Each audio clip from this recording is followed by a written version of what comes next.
అన్యాయాలను, అక్రమాలను ప్రభుత్వం చేస్తున్నటువంటి స్కామ్‌లను ఎప్పటికప్పుడు బయట పెడుతున్నటువంటి వ్యక్తి బక్కజర్సన్. అయితే నిన్న ఏసీబీ ఆఫీస్ దగ్గర కూడా ఆయన పనిలో భాగంగా ఒక ప్రెస్ మీట్ ఏర్పాటు చేసి అక్కడ ఒక స్కామ్‌ని బయట పెడుతున్నా అని చెప్పి ఏదో ఒక ఇన్ఫర్మేషన్ మీడియాకు పాస్ చేసే క్రమంలో ఆయనను అక్కడి నుంచి లిఫ్ట్ చేసే ప్రయత్నంలో చాలా దురుసుగా ప్రవర్తించి పోలీసోళ్ళు ఆయనని ఇష్టం వచ్చినట్టు పట్టుకొని లోపలేయడం, హ్యాండిక్యాప్డ్ అని చూడకుండా ఇష్టం వచ్చినట్టు ఈడ్చుకెళ్ళడం ఇవన్నీ చేసి కొంత నిన్ననే ఆయనకు ఒక తలకు కొంత గాయం కావడంతో మొత్తుకోవడం ఇదంతా కూడా చూసినటువంటి సందర్భం ఉన్నది. అయితే ఎవరికి తెలియకుండా నిన్న స్టేషన్కి తీసుకెళ్తున్నాం అని చెప్పి అట్నుంచి అటు హాస్పిటల్కి తీసుకెళ్ళి ఎవరికి వితౌట్ ఇన్ఫర్మేషన్ హాస్పిటల్లో ఆయనను అడ్మిట్ చేసినటువంటి పరిస్థితి. ఒకసారి ఇవన్నీ మాట్లాడే ప్రయత్నం చేద్దాం. ఏం జరిగిందని అన్న మనతో పాటు ఉన్నారు. నమస్తే అన్న. నమస్తే బ్రదర్. అన్న ఏందన్నా ఏం జరిగింది అసలు నిన్న? అయితే యాక్చువల్గా మన రాత్రి మా బాధ్యత గల పౌరుడు ఫోన్ చేసిండు. డిపార్ట్మెంట్లో ఉన్న బాధ్యత గల పౌరుడు ఏం చెప్పిండంటే రెగ్యులర్గా రోజు ఇద్దరు ముగ్గురిని ఏసీబీ ట్రాప్ చేస్తుండ్రు పోతుండ్రు అంత. కానీ భీమిరెడ్డి అనే ఏసీబీది డిఫరెంట్ సబ్జెక్ట్, డిఎస్పీది.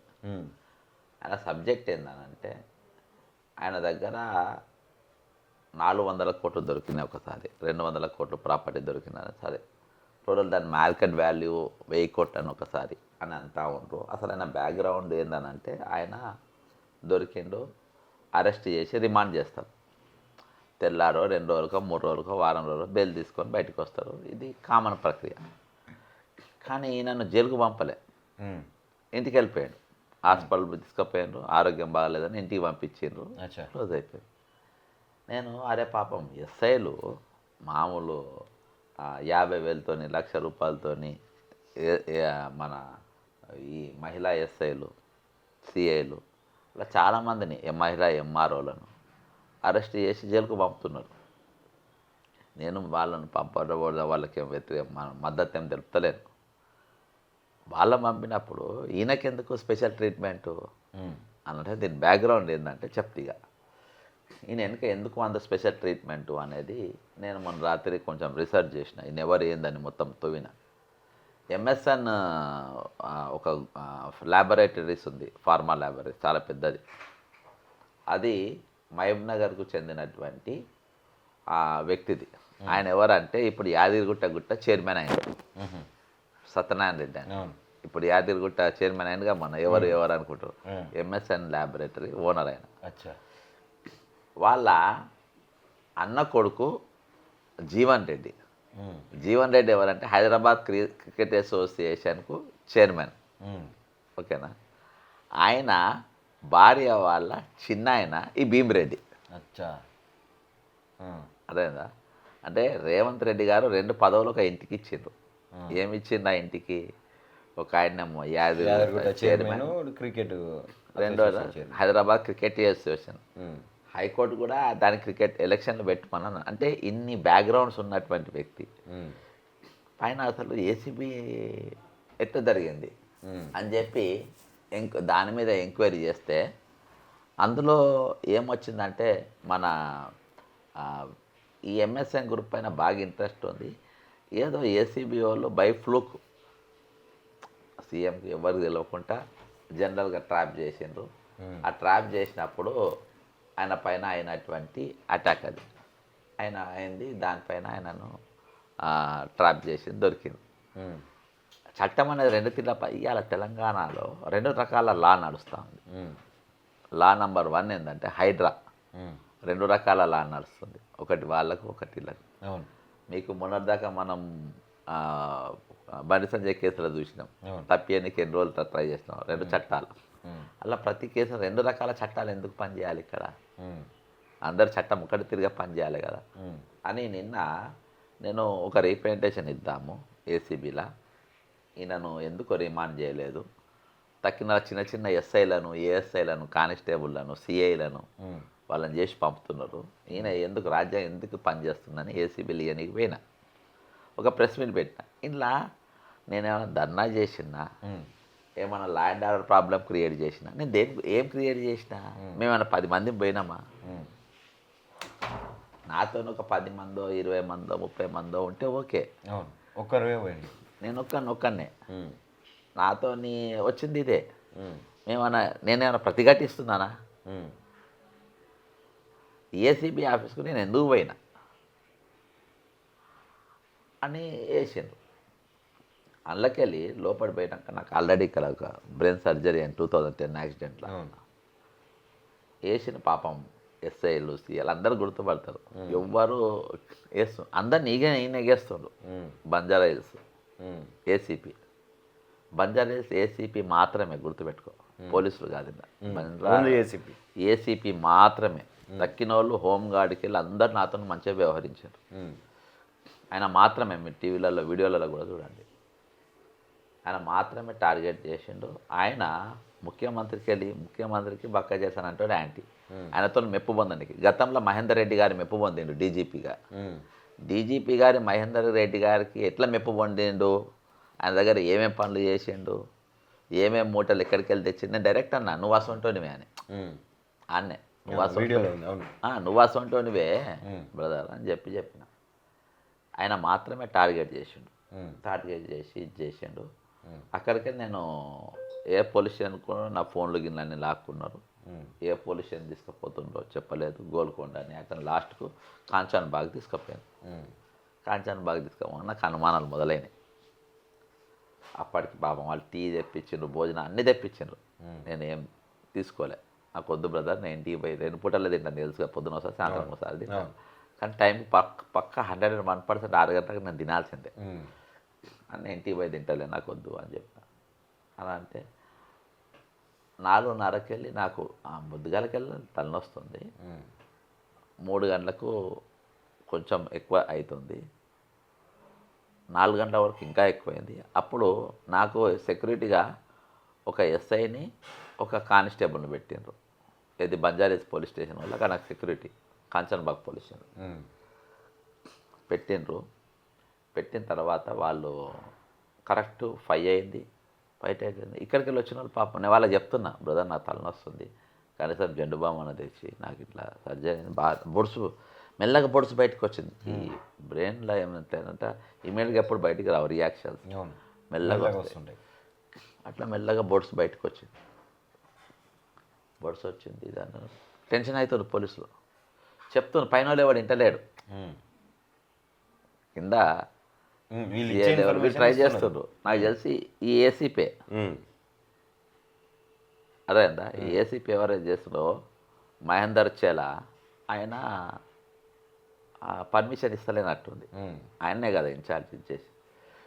అట్లా 5 అయింది. నా తర్వాత నాకు స్టేషన్లో ఏం జరిగింది తెలియదు.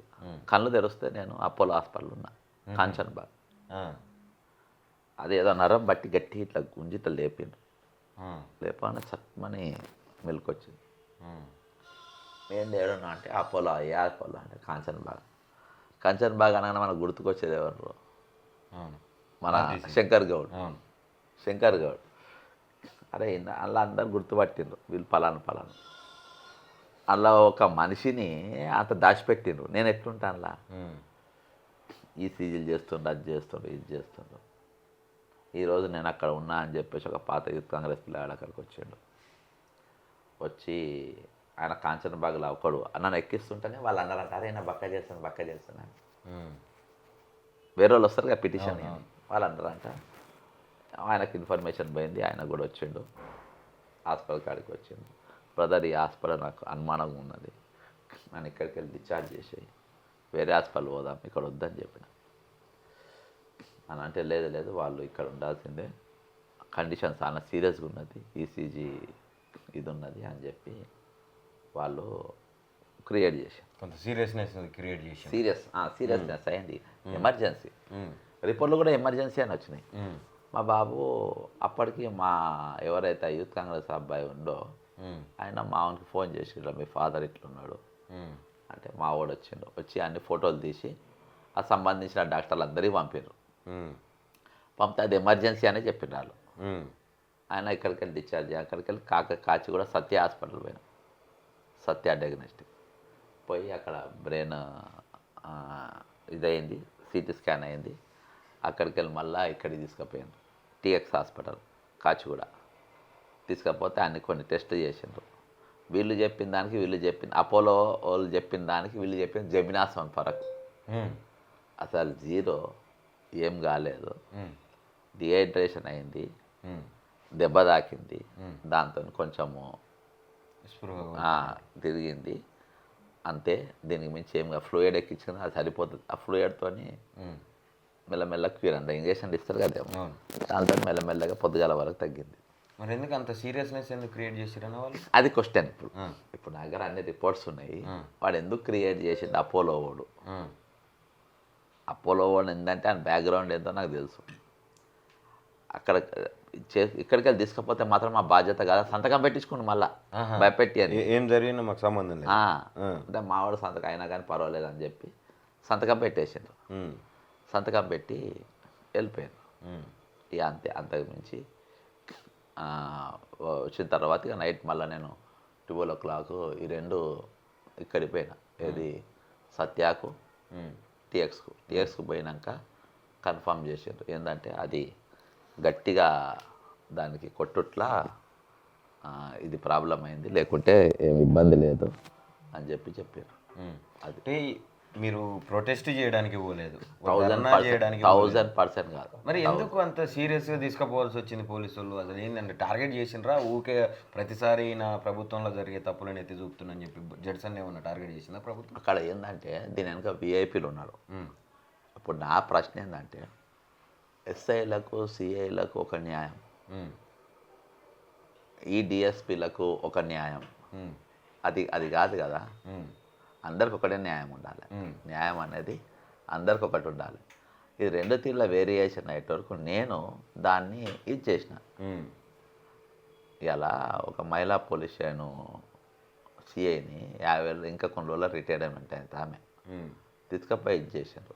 నేను రెండు తీర్ల ఒకటి ఉండాలి.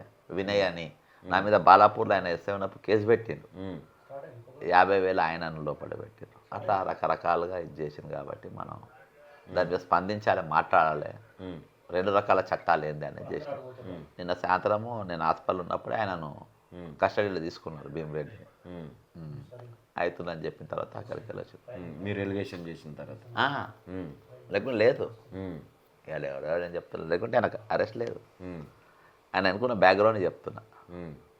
కాబట్టి నేను అరెస్ట్ అనేది లేనే లేదు, ఆయన వదిలేసారు.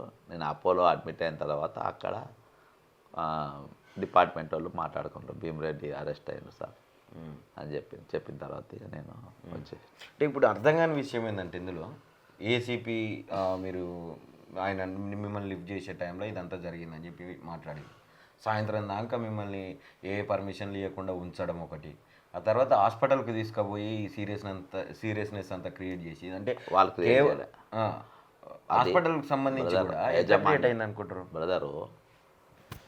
ఏసీబీ ఆఫీస్కి వెళ్ళి హాస్పిటల్ దాకా ఇద్దరు బంజారా సిఐ కానీ ఎస్ఐ కానీ అక్కడ ఎస్ఐ కానీ సిఐ కానీ ఎక్కడ రఫ్గా హ్యాండిల్ చేయలే.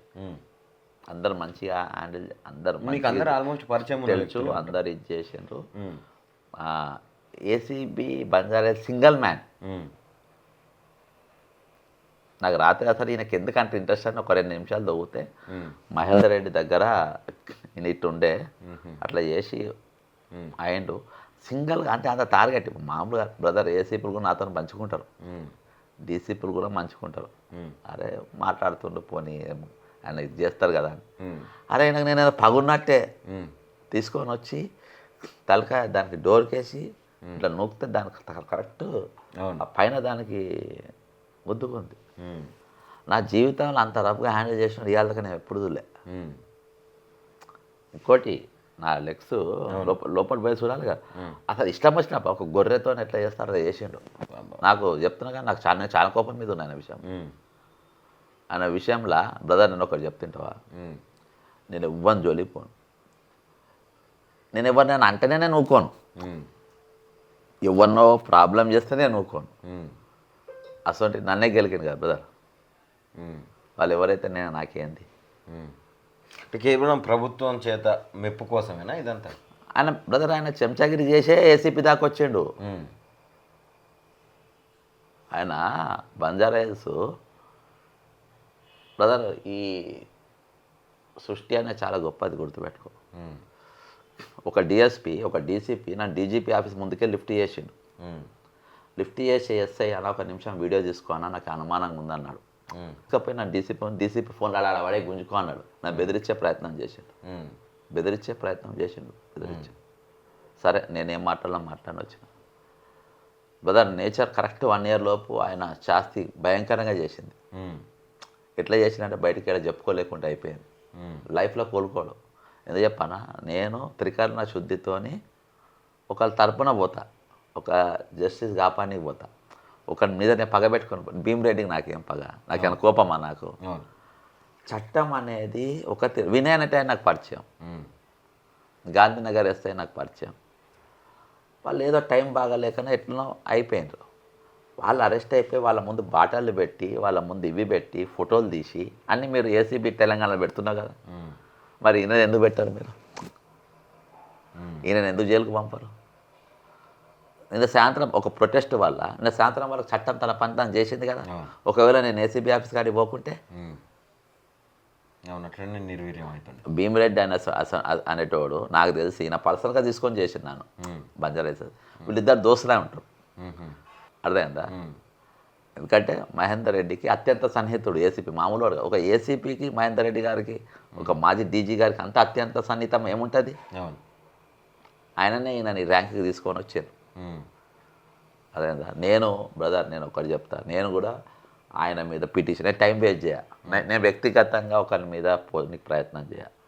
నా బాధ ఉంది, నా బాధ వ్యక్తపరుస్తున్నా. డీజీపీ గారు పోయి ఆయన మీద యాక్షన్ తీసుకో, ఇది తీసుకో, నాకేమొస్తుంది?